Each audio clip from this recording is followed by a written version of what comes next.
भारत ने बहुत समझाया लेकिन फिर भी रूस ने चीन की चाल को नहीं समझा और एक ऐसी गलती कर बैठा जो अब खुद रूस के लिए महंगा साबित हो रहा है।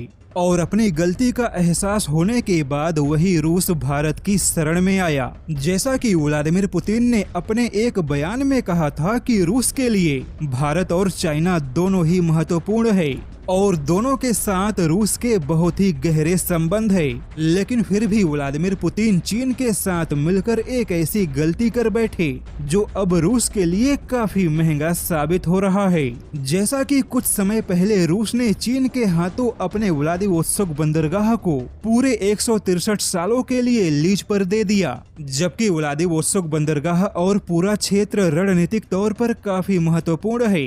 लेकिन अब रूस को अपनी गलती समझ में आ गई।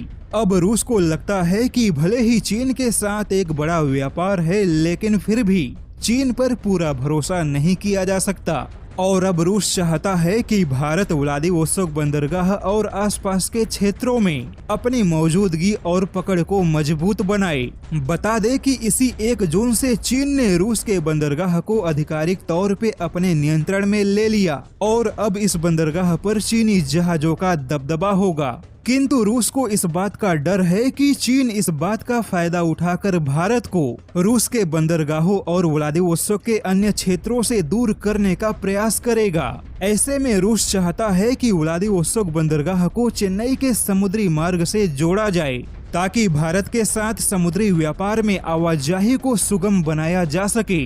बता दे कि सोवियत संघ के टूटने के बाद से व्लादिवोस्तोक और चेन्नई का समुद्री रास्ता भी खत्म हो गया था, लेकिन 2019 में व्लादिमीर पुतिन और पीएम मोदी ने एक मुलाकात के दौरान इस रास्ते के पुनः निर्माण का प्रयास किया। लेकिन इसी बीच यूक्रेन युद्ध के कारण हालात ऐसे बने कि रूस को व्लादिवोस्तोक बंदरगाह चीन को लीज पर देना पड़ा।